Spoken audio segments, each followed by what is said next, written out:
Hello student, कैसे हैं आप सब। एक बार पुनः शिव कोचिंग क्लासेस पर स्वागत है। उम्मीद करता हूं आप सब अच्छे होंगे, मस्त होंगे, बेहतर होंगे, आपकी पढ़ाई बेहतर चल रही होगी। बच्चों, क्लास 12 केमिस्ट्री एनसीईआरटी में चैप्टर 5 चल रहा है और आज के इस लेक्चर में आप लोग पढ़ने वाले हैं बच्चों उप सहसंयोजी यौगिक का आईयूपीएसी नोमेनक्लेचर।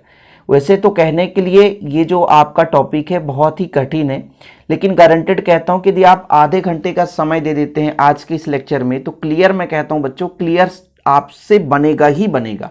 हाँ, थोड़ा बहुत चीज़ें जो है जो मैंने प्रीवियस वीडियो में ऐड किया था उसे आप लोग जरूर देख लेना।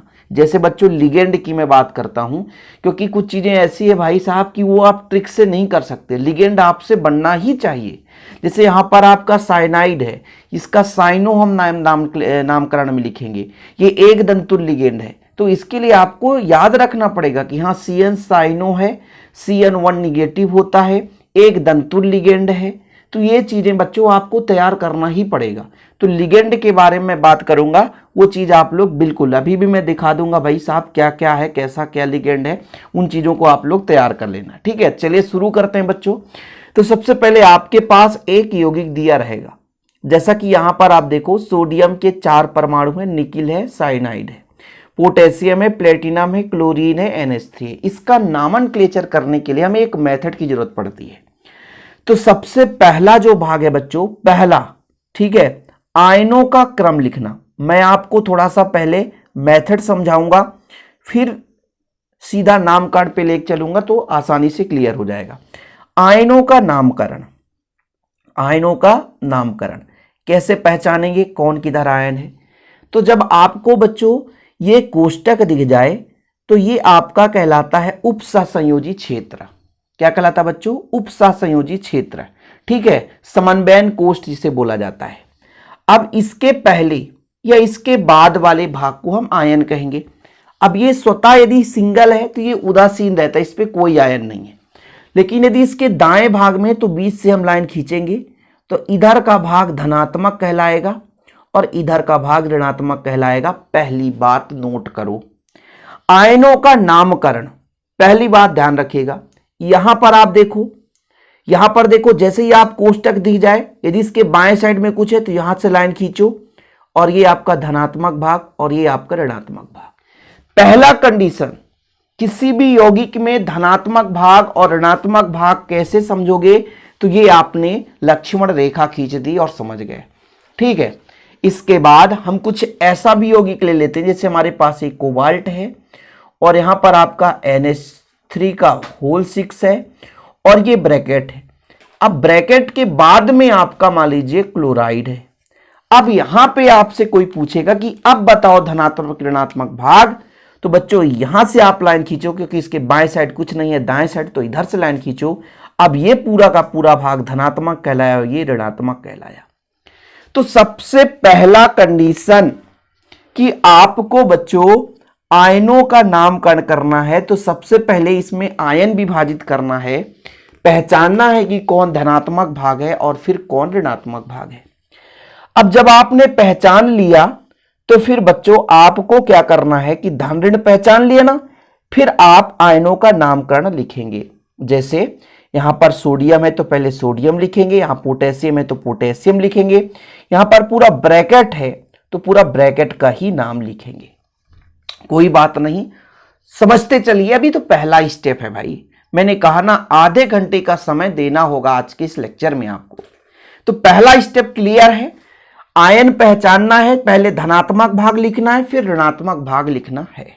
ठीक, दूसरा स्टेप यह है कि जैसे मान लीजिए यहां पर सोडियम है तो सोडियम लिख दोगे, पोटेशियम है तो पोटेशियम लिख दोगे, लेकिन जब हमारा ये कोष्टक की बारी आ जाएगी, तो मतलब समन्वयन कोष्ठ आ जाएगा, तो दूसरे स्टेप में आपको तैयार करना है कि समन्वयन कोष्ठ का नामकरण जब भी बात आ जाएगी बच्चों। अभी मैंने कहा यदि यहां पे कोई एलिमेंट है तो आप सीधा लिख दोगे धनात्मक भाग है। जब ये कोष्ठक के अंदर का नामकरण लिखना रहेगा तो क्या करेंगे, तो देखो बच्चों, कोष्ठक जहां से स्टार्ट होता है, जो पहला एलिमेंट होता है ये आपका केंद्रीय परमाणु है, ये आपका केंद्रीय परमाणु है, ये आपका केंद्रीय परमाणु है। समझ रहे हैं? ठीक है, और इनके साथ जो जुड़ा हुआ लिगेंड है ये केंद्रीय परमाणु के साथ जो जुड़ा है वो लिगेंड है। तो जब भी कोष्टक के अंदर नाम लिखते हैं तो पहले हम लिगेंड लिखते हैं बच्चों, ध्यान रखिएगा। क्या लिखते हैं? लिगेंड। चाहे वो धनात्मक भाग हो चाहे ऋणात्मक भाग हो। जैसे यहाँ पे ये ऋणात्मक भाग है, ये धनात्मक भाग है। तो जब भी हम कोष्टक के अंदर का नाम लिखना शुरू करेंगे, समझने की कोशिश करेंगे, पहले आपको क्या लिखना? लिगेंड। कितने लिगेंड है? ठीक है, लिगेंड। जब भी हम कोष्टक के अंदर की बात करते हैं, कोष्टक के बाहर की बात छोड़ दो, कोष्टक के अंदर जब भी हम लिखते हैं तो पहले लिगेंड लिखते हैं, जितने भी लिगेंड होंगे। लिगेंड के बाद केंद्रीय धातु परमाणु लिखेंगे। क्या लिखेंगे बच्चों? केंद्रीय धातु परमाणु। ओके। अब यदि मैं इसको पूरा हिंदी लिखाना चाहूं ना, जैसे मेरे नोट्स में पूरा कंप्लीट प्रॉपर रहता है बच्चों, तो 5 पेज है। इस जो मैं पूरा बोल रहा हूं ना, वो पूरा 5 पेज है, 5 से 6 पेज आप, इसलिए मैं केवल और केवल यहां पे समझाने का काम करूंगा। यदि इसका प्रॉपर नोट्स लेना है तो मैं अपना एक पर्सनल नंबर दूंगा 96 85 29 91 49, 96 85 29 91 49। इस नंबर पर आप कांटेक्ट करके नोट्स ले सकते हैं, प्रॉपर रूप से handwritten notes. 100 rupees charge लगता है, लेकिन प्रॉपर रूप से जैसे मैं आज पूरा सिस्टमेटिक आपको समझाऊंगा। अब हो सकता है आपसे भूल जाए तो नोट्स की जरूरत पड़ेगी, तो उसे आप लेकर के तैयारी कर सकते हैं। तो बच्चों, जब भी कोष्टक के अंदर आप नामकरण लिखना चाहोगे तो पहले आपको लिगेंड लिखना है, फिर केंद्रीय धातु परमाणु लिखना है। इसके बाद आप इस पूरे परमाणु के सहायता से इस यौगिक में केंद्रीय धातु परमाणु का ऑक्सीडेशन नंबर, मतलब ऑक्सीकरण संख्या। क्या बच्चों? ऑक्सीकरण संख्या। ठीक है, कोई बात नहीं, एक बार आप थोड़ा सा मोटे मोटे तौर पर समझते चलो, क्लियर हो जाएगा, कोई दिक्कत नहीं है। अभी हमने कहा यदि आपने समझा धनात्मक भाग लिख लिया, ठीक है, और जब ऋणात्मक भाग पर पहुंचे तो कोष्टक हो गया। या कि मान लीजिए बच्चों ये आपका पूरा धनात्मक भाग ही हो गया तो कोष्टक हो गया। तो कोष्टक के अंदर आपका उपसह संयोजी क्षेत्र हो गया, समन्वयन कोष्ठ कहला गया। इसके अंदर नामकरण करते समय सबसे पहले हम क्या लिखते हैं? लिगेंड लिखते हैं। क्या लिखते हैं बच्चों? लिगेंड। इसके बाद केंद्रीय धातु परमाणु का नाम लिखते हैं। इसके बाद इसका जो भी ऑक्सीकरण संख्या होगा वो लिखेंगे।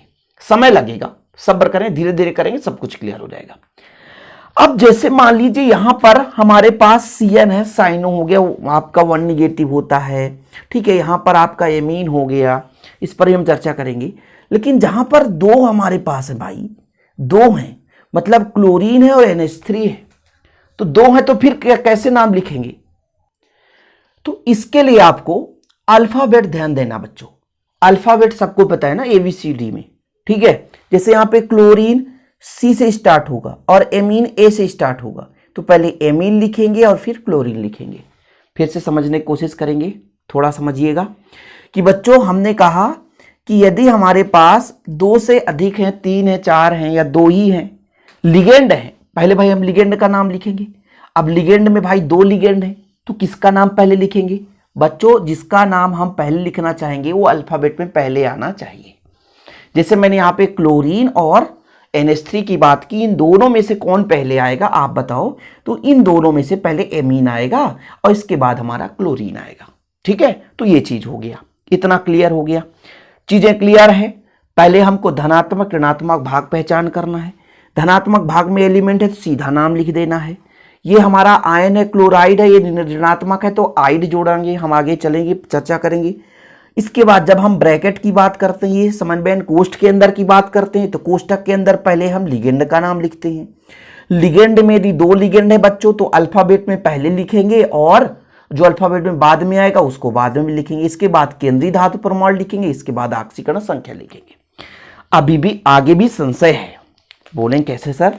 जैसे हमने कहा यहां पर भाई क्लोरीन 3 है तो कैसे करेंगे, यहां पर अमोनिया 6 है तो कैसे करेंगे? तो बच्चों एक के लिए तो हमें कुछ लिखना नहीं पड़ता है। लिगेंड की संख्या, लिगेंड की संख्या, लिगेंड की संख्या, लिगेंड की संख्या यदि आपके पास 2 है तो डाई लिखते हैं बच्चों। यदि लिगेंड की संख्या 3 है तो फिर ट्राई लिखते हैं। लिगेंड की संख्या 4 है तो टेट्रा लिखते हैं।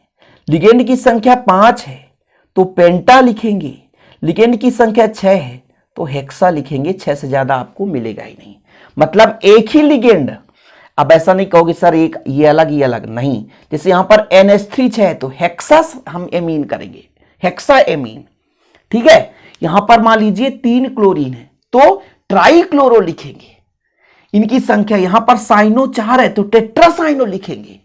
हम इसीलिए 3-4 एग्जांपल यहां पर लेकर चल रहे हैं ताकि आप लोगों को दिक्कत ना हो सके। अब बच्चों हम लिगेंड की बात कर रहे हैं ना, लिगेंड बार बार शब्द आ रहा है, ये लिगेंड है क्या? जो केंद्रीय धातु परमाणु को इलेक्ट्रॉन युग्म दे सके।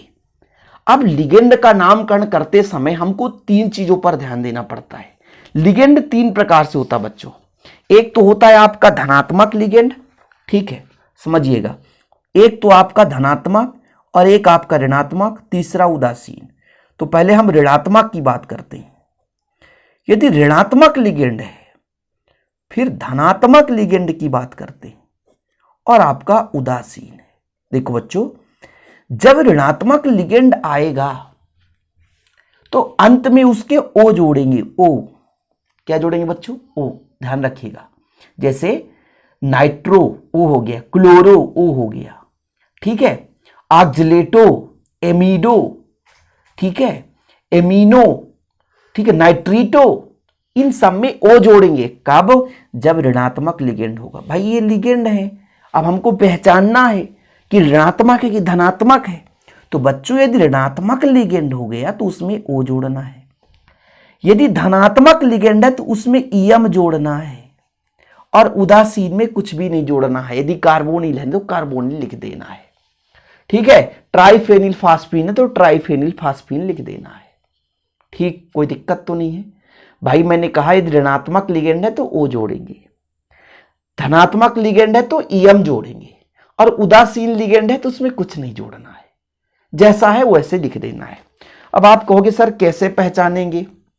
तो हमने एक प्रॉपर लेक्चर 20-25 मिनट का किया था कि संलग्नी है क्या? जो केंद्रीय धातु परमाणु को इलेक्ट्रॉन युग्म दे सके, जोड़ी इलेक्ट्रॉन देता है, उसे हम संलग्नी कहते हैं। अब जैसे यहां पर मैं थोड़ा सा 2 मिनट का समय लूंगा और आपको समझाना चाहूंगा। एक दंतु लिगेंड का मतलब होता है जो एक इलेक्ट्रॉन युग्म दे सके, ठीक है बच्चों। एक दंतु लिगेंड जो आपका एक ही परमाणु इलेक्ट्रॉन युग्म दे सके। जैसे यहां पर कार्बन देता है, इसका साइनाइड है लेकिन आईयूपीएसी में साइनो लिखते हैं, ओ जोड़ते हैं क्योंकि ऋणात्मक है। यहां पर आइसोसाइनाइड है लेकिन लिखते समय आइसोसाइनो लिखेंगे क्योंकि ऋणात्मक लिगेंड है। थायोसाइनेट है, लिखेंगे आइसोथायोसाइनेटो क्योंकि ऋणात्मक लिगेंड है। यहां पर आइसोथायोसाइनेट है, यहां आइसोथायोसाइनोटो लिखेंगे, ओ लिखेंगे लास्ट में क्योंकि ऋणात्मक लिगेंड है। यहां पे ब्रोमाइड है लेकिन ब्रोमो ओ लिखेंगे, क्लोराइड है, क्लोरो ओ लिखेंगे लास्ट में क्योंकि बच्चों ऋणात्मक लिगेंड है। जब भी ऋणात्मक लिगेंड की बात करेंगे आयोडाइड आयोडो लिखेंगे, हाइड्राइड हाइड्राइडो लिखेंगे, नाइट्रो नाइट्रो लिखेंगे ओ। यहां नाइट्रीटो है, इसका नामनक्लेचर नाइट्रेटो, इसका एमिडो, इसका एसीटेटो, इसका ऑक्सो, इसका पराक्सो, इसका सल्फिडो, इसका सल्फिटो और इसको सल्फेटो और इसको थायोसल्फेटो, इसको कार्बोनेटो। अब आप चाहो तो इसको नोट कर लेना। अब बच्चों जैसे मैं बात करूं एमीन की तो एमीन सीधा लिखना, उदासीन लिगेंड है, H2O उदासीन है। इसमें उदासीन मतलब कोई भी आयन नहीं है। ऑक्सीकरण संख्या भी लेते समय ध्यान रखेंगे, जैसे हमारा ये जुड़ा रहेगा ना तो 2 निगेटिव लेकर चलेंगे, H1 निगेटिव लेकर चलेंगे, NO2 1 निगेटिव लेकर चलेंगे, O2 निगेटिव लेकर चलेंगे। तो ये हम ऑक्सीकरण संख्या निकालते समय भी इसका हम मदद लेंगे। इसलिए आप लोगों से मैंने पहले ही फर्स्ट में ही मेंशन कर दिया कि कुछ चीजें हैं जो प्रीवियस वीडियो का आप लोगों को हेल्प लेना होगा। जैसा कि अभी यहां पर आप लोग लेंगे, उदासीन है तो मतलब 0 है इसका ऑक्सीकरण। ये जो आपका नाइट्रोसिल आ जाएगा तो 0 लेकर चलेंगे, कार्बोनिल CO आ गया तो 0 लेकर चलेंगे, थायोकार्बोनिल तो 0 लेकर चलेंगे, आपका NH3 अमीन है तो 0 लेकर चलेंगे क्योंकि उदासीन है भाई। वहीं पे जैसे मान लीजिए कोई धनात्मक है, हाइड्रोजीनियम, ये देखो, नाइट्रोसोनियम, नाइट्रोनियम, ये आपके धनात्मक लिगेंड है। ये आपके बच्चों उदासीन है, फास्फीन उदासीन है, ट्राइफेनिल फास्फीन उदासीन है, थायो यूरिया उदासीन है, पिरिडीन आपका उदासीन है। तो जो उदासीन है उसमें कोई कंप्रोमाइज नहीं। ऋणात्मक लिगेंड है उसमें ओ जोड़ेंगे, ऋणात्मक लिगेंड है उसमें ओ जोड़ेंगे, धनात्मक लिगेंड है उसमें ईएम, हाइड्रोजीनियम, नाइट्रोसोनियम, नाइट्रोनियम। देखो जरा यहां पे क्लियर हो गया। चीजें सब कुछ अब कंप्लीट ही हो गया। नामकरण करते समय हम जितना भी करा दिए ना, फटाफट एक बार रिवाइज करते हैं। ठीक है बच्चों, लिगेंड आपका क्लियर है, 3 प्रकार से होगा, धनात्मक, ऋणात्मक, उदासीन। सबसे पहले हमको बच्चों धन और ऋण की पहचान करनी है, पहचान कर लिया। धनात्मक भाग का नाम लिख देना है। जब हम यहाँ पे कोष्टक के अंदर जाएंगे तो पहले लिगेंड लिखेंगे, लिगेंड की संख्या के लिए मोनो डाई ट्राई टेट्रा लिखेंगे। इसके बाद केंद्रीय धातु परमाणु की संख्या लिखेंगे, ऑक्सीकरण संख्या निकालेंगे, बस इतना ही है। अब जब इसमें बात करेंगे तो बच्चों यदि ये धनात्मक भाग है, यदि धनात्मक भाग है तो पहले इसका नामकरण लिखेंगे, तो वही हमारा ये लिगेंड रहेगा। लिगेंड के बाद केंद्रीय धातु परमाणु। अब देखो एक चीज और है, जैसे यहां पर जो कोष्टक के अंदर केंद्रीय धातु परमाणु वो ऋणात्मक है, यहां पे जो कोष्टक के अंदर केंद्रीय धातु परमाणु वो धनात्मक हो गया, तो ये इसमें भी दिक्कत होगी कि नहीं होगी भाई? धनात्मक है तो क्या करना पड़ेगा? ठीक है, तो बच्चों ध्यान रखिएगा, यदि संकुल हमारा ऋणात्मक है तो उसमें 8 जोड़ेंगे, जैसे निकिल है तो निकिलेट, 8 याद रखिएगा ना। यदि हमारा ये ब्रैकेट के अंदर वाला भाग ऋणात्मक है तो 8 जोड़ेंगे। क्या लिखेंगे बच्चों? 8। और यदि उदासीन है और यदि मान लीजिए धनात्मक है तो फिर कुछ, जैसे हमारा ये कोबाल्ट है तो कोबाल्ट ही लिखेंगे। लेकिन यदि यहां पे कोबाल्ट हो, जैसे प्लेटिनम है तो प्लेटिनेट जोड़ेंगे। कब जोड़ेंगे? जब ये ऋणात्मक भाग होगा। यदि धनात्मक भाग या उदासीन भाग है, ब्रैकेट के अंदर वाला भाग धनात्मक या उदासीन है तो कुछ भी नहीं जोड़ना है। लेकिन बच्चों यदि ऋणात्मक भाग है तो 8 जोड़ेंगे। तो अब चलते हैं नामकरण में। नामकरण में तो पहले आप लोग इन तीनों का नामकरण करो, इसके बाद चीजें क्लियर हो जाएगी। ऑक्सीकरण संख्या भी कैसे निकालना वो भी मैं बता दूंगा, आप निश्चिंत रहें। ठीक है, जैसे बच्चों आपके पास है सोडियम NH4 है, ठीक है, फिर ये आपका निकिल है और Cn का होल 4 है। मैंने सबसे पहले आपको कहा कि इसको 2 भागों में बांटो, ये धनात्मक भाग है, ऋणात्मक भाग। इसमें कितने परमाणु हैं इससे लेना देना नहीं है। ये सोडियम कर दिया आपने, ठीक बच्चों, क्लियर। अब इसके अंदर सबसे पहले हमको लिखना है लिगेंड। तो यहां पर देखो कितने लिगेंड है? 4। तो देखो एक को मोनो लिखते हैं तो मोनो लिखने की जरूरत नहीं है, 2 डाई, फिर ट्राई, फिर tetra. Di 2, tri 3, 4 tetra, tetra है। अब आप कहोगे सर ये Cn है क्या, हम कैसे तैयार करेंगे? एक दंतुर लिगेंड है, लिगेंड आपको याद करना पड़ेगा जिसका नाम है साइनो। ठीक है, देखो मैं जोड़ते जा रहा हूं, अभी कहीं पे कटआउट नहीं हुआ है, ठीक है ना। आपने कहा सोडियम, कितनी संख्या, इससे लेन देन नहीं है। साइनो, अब देखो निकिल है तो निकिल को हम निकिलेट लिखेंगे, निकिलेट। क्यों 8 लिखेंगे? क्योंकि ब्रैकेट के अंदर वाला भाग ऋणात्मक है। ऑक्सीकरण संख्या यदि हम बात करें तो ये आपका 0 आ जाएगा। 0 कैसे आ जाएगा मैं आपको बताता हूं। देखो निकिल का निकालना है, सोडियम का 1 होता है और 4 सोडियम है, ठीक है बच्चों, प्लस में ये 4 है, 1 निगेटिव होता है, टोटल में 0 करके आपको निकालना है। तो 4 धन x - 4 बराबर 0, तो x बराबर आपका 0 आ जाएगा। इसमें भूल चूक की जरूरत नहीं है भाई कि इधर उधर कोई गड़बड़ेशन नहीं होगा। चीजें क्लियर? चलो अगले नंबर पे चलते हैं, क्लियर हो जाएगा बच्चों। क्रम से चलेंगे, धीरे धीरे चलेंगे। जब आप कम से कम 10 करोगे, 10 नामकरण, तो आपको क्लियर होगा। बाकी फिर आप लोग आपके बुक के आधार पर करते रहना, ठीक है। इस प्रकार से आपका है, यहां पे ब्रैकेट लगा दो। अब देखो मैंने कहा सबसे पहले इसको 2 भागों में बांटो, मैंने कहा बांट दिया सर, ये प्लस और ये माइनस। ये वाला भाग पोटेशियम है, देखो जरा ये क्या है? पोटेशियम। तो मैंने कहा इसको पोटेशियम लिख दो, यहां तक तो दिक्कत नहीं है। अब बात आती है इस ब्रैकेट के अंदर, ब्रैकेट के अंदर हम लिगेंड पहचानते हैं। ये हमारा केंद्रीय धातु परमाणु है, ये 2 लिगेंड है।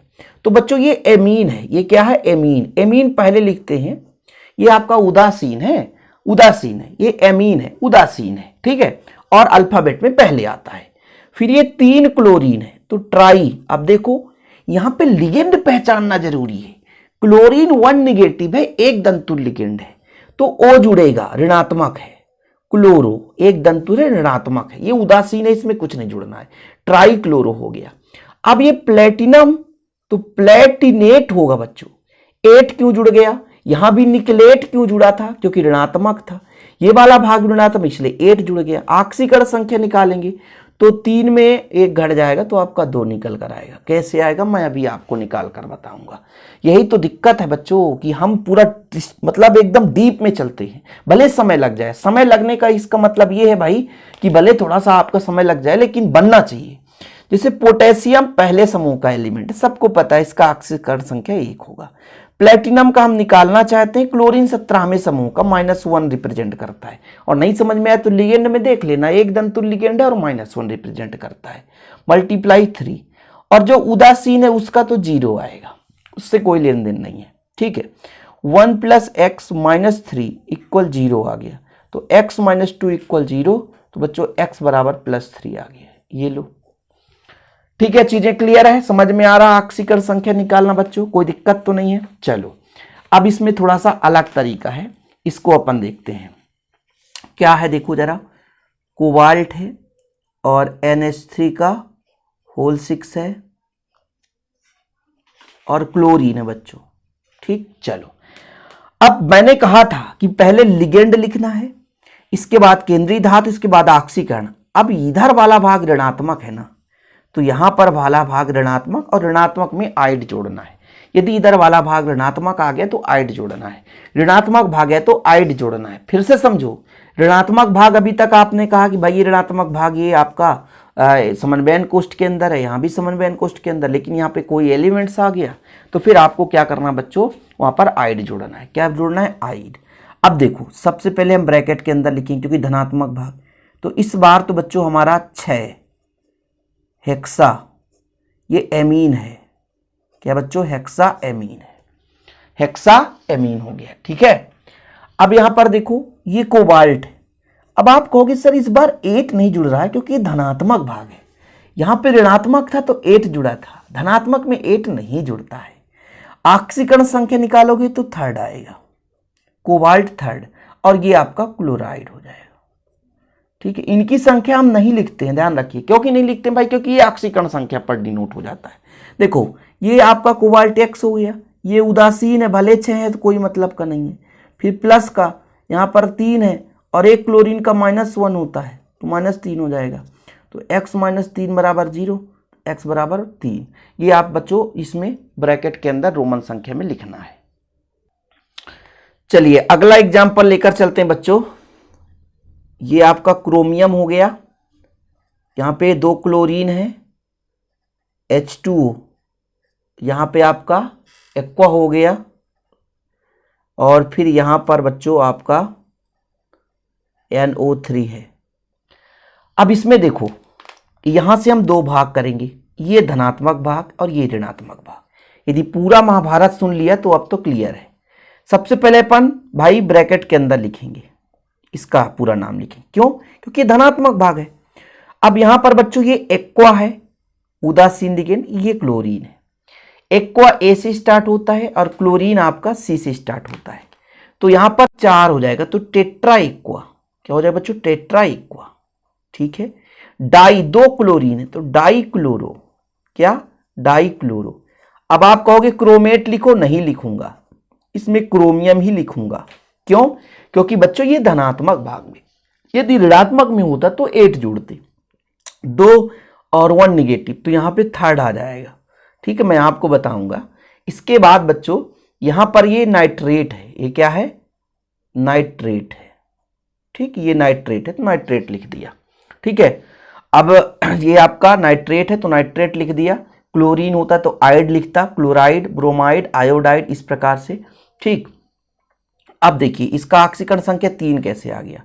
क्रोमियम का X लिखकर चलेंगे, 2 क्लोरीन है तो -2 हो जाएगा ना। H2O आपका बच्चों भले 4 है लेकिन 0 रहेगा, और इसका 1 निगेटिव = 0 आ जाएगा। तो x बराबर आपका +3 आ जाएगा। देख लो जरा, 2 1 3 इधर जाएगा तो +3 आ जाएगा। ठीक है, यहां तक क्लियर है। हमने 4 कर लिए, चौथा नामकरण था। हमको 10 का टारगेट लेकर चलना है कि 10 हम आपको कराएंगे ताकि आप लोगों को दिक्कत ना हो सके। 10 करा देंगे तो क्लियर भी हो जाएगा, है ना। जैसे यहाँ पर हम लिखते हैं K3 और FeC2O4। ये C2O4 क्या है? पढ़ा आपने? ये भैया होल थ्राइस ऑक्जेलेट आयन है। ये क्या है? ऑक्जेलेट आयन है, द्वितंतुल लिगेंड है। ठीक है।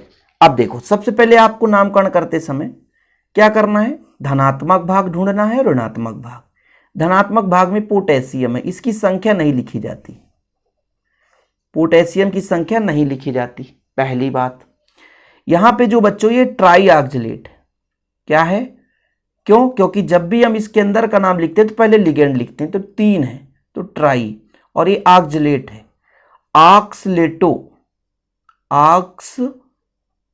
ऑक्सलेट, तो लेटो ओ हो जाएगा। क्यों हो जाएगा, क्योंकि ऋणात्मक है और ऋणात्मक लिगेंड है तो ओ जुड़ता है, सबको पता है, ठीक है। आयरन है बच्चों, तो इसको हम ऋणात्मक है तो 8 जोड़ेंगे, तो आयरनेट कभी पढ़ा नहीं होगा आप लोगों ने, फेरेट तो पढ़ा होगा ना, तो फेरेट होता है। ऑक्सीकरण संख्या निकालेंगे, 3 में 3, 3 3 6 और 6 3 आ जाएगा आपका। ये कैसे आएगा मैं आपको बताऊंगा ना भाई। ये पोटेशियम है, 3 पोटेशियम और 1 पोटेशियम का 1 होता है बच्चों। आयरन का X है, ये द्विदंतुल लिगेंड है, -2 गुणा 3 बराबर 0 कर दो, तो 3 1 कम 3 धन x, 3 दूना 6 बराबर 0, x बराबर आपका +3 आ जाएगा। कैलकुलेट कर लो, है ना, ठीक है ना। 5 हमसे बन गए, क्लियर है, 5 क्लियर हो गए। अब चलते हैं बच्चों 6 नंबर पे। 10 का टारगेट है, 10 यदि कंप्लीट हो जाएगा मतलब मैं समझ जाऊंगा कि आप लोग सीख गए।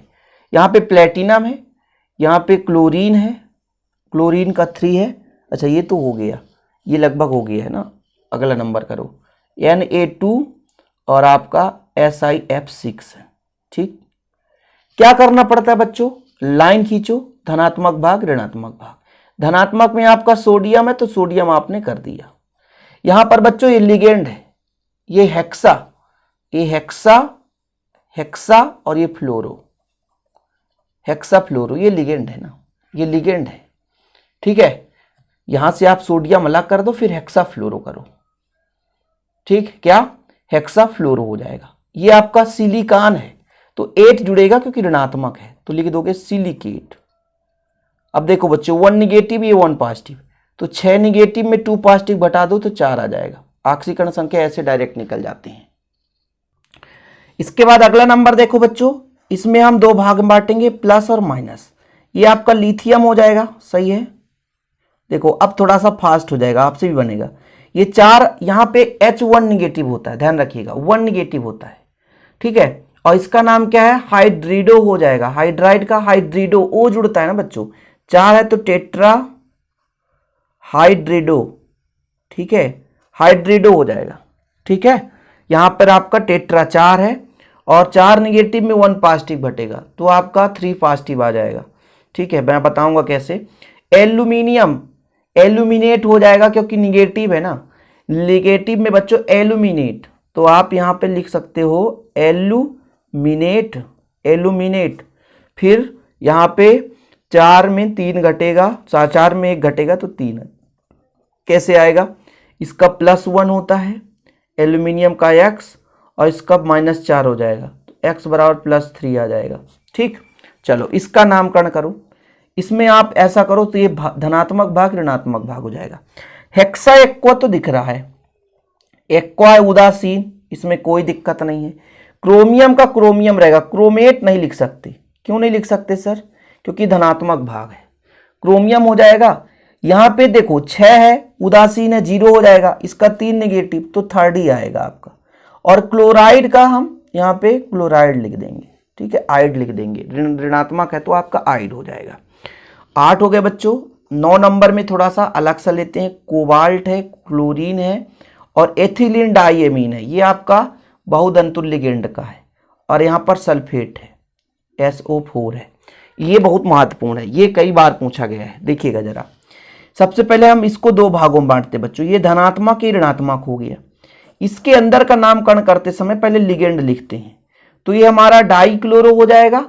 और जब भी हम बहुदंतुल लिखते हैं तो उसमें डाई की जगह बिस का प्रयोग करते हैं, जैसे यहाँ पे क्लोरीन है ना बच्चों, तो डाइक्लोरो हो गया।